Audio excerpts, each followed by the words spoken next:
दोस्तों, India world की सबसे बड़ी डेमोक्रेटिक कंट्री है और हमारे देश में पार्लियामेंट को लोकतंत्र का मंदिर कहा जाता है। और इस मंदिर को भव्य बनाने के लिए पूरे 100 साल बाद फिर से एक नया रूप दे दिया गया है। भारत के प्रधानमंत्री नरेंद्र मोदी जी ने 28 मई को इस नए संसद भवन का इनॉग्रेशन किया। नए संसद भवन को लेकर आप सबके मन में कई सवाल होंगे कि आखिर नए संसद भवन की जरूरत क्यों पड़ी और इसमें क्या नई नई फैसिलिटीज जुड़ी हुई हैं और इस नए संसद भवन को लेकर पक्ष और विपक्ष के बीच आर्ग्यूमेंट्स क्यों हो रही हैं। तो आइए जानते हैं आज के इस वीडियो में। लेकिन उससे पहले मैं आपसे एक छोटा सा रिक्वेस्ट करता हूं कि प्लीज मेरे चैनल को सब्सक्राइब कीजिए और हमें सपोर्ट कीजिए।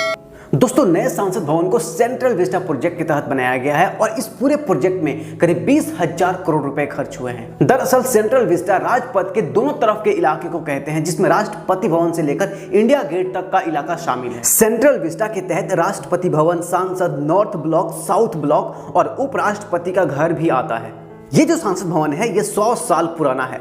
केंद्र सरकार का कहना है कि मौजूदा संसद भवन में सांसदों की बैठने के लिए पर्याप्त जगह नहीं है क्योंकि इस भवन में लोकसभा की सीटों की संख्या 545 ही है। सन 1971 की जनगणना के आधार पर किए गए डेलिमिनेशंस पर आधारित इन सीटों की संख्या में कोई बदलाव नहीं हुआ है। कहा जा रहा है कि 2026 तक इन सीटों की संख्या से तो कोई प्रॉब्लम्स नहीं होगी, लेकिन उसके बाद सीटों की संख्या में बढ़ोतरी की संभावना है। ऐसे में जो नए सांसद चुन कर आएंगे तो उनके लिए पर्याप्त जगह नहीं होगा। और दूसरी है फैसिलिटीज की कमी। आजादी के पहले जब संसद भवन का निर्माण किया जा रहा था तब सीवर लाइनें, एयर कंडीशनिंग, अग्निशामक, सीसीटीवी, ऑडियो वीडियो सिस्टम जैसी चीजों का खास ध्यान नहीं रखा गया था। लेकिन इस नए संसद भवन में ये सारी फैसिलिटीज उपलब्ध हैं और इसके साथ ही 65,000 स्क्वायर मीटर में फैला हमारा न्यू पार्लियामेंट को 60,000 वर्कर्स ने बनाया है और इसमें एंट्री के लिए 6 द्वारें बनाई गई है जो भारतीय सभ्यता के अकॉर्डिंग नेचर के लिए ग्रेटिट्यूड को डिनोट करता है। मकर और हर्ष यानी जल को नमन, शार्दूल और गरुड़ यानी आकाश को नमन और अश्व और गज यानी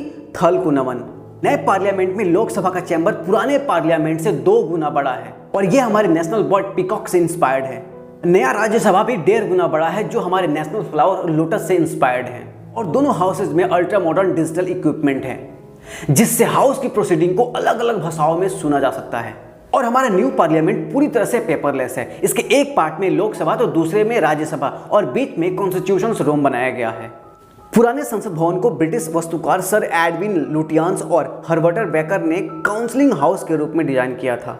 इसे बनाने में 6 साल लगे। इस इमारत के उद्घाटन के लिए 18 जनवरी 1927 को एक भव्य आयोजन किया गया था और तत्कालीन वायसराय लॉर्ड इरविन ने इसका उद्घाटन किया था। उस समय इसे काउंसलिंग हाउस के रूप में जाना जाता था और इस भवन में ब्रिटिश सरकार की विधान परिषद काम करती थी। लेकिन जब भारत आजाद हुआ तो इस काउंसलिंग हाउस को संसद के रूप में अपना लिया गया। कांग्रेस समेत कई विपक्षी दलों ने न्यू पार्लियामेंट के उद्घाटन का बहिष्कार किया। उनका कहना था कि राष्ट्रीय अध्यक्ष होने के नाते इस नए संसद भवन को राष्ट्रपति द्रौपदी मुर्मू के द्वारा उद्घाटन करना चाहिए था।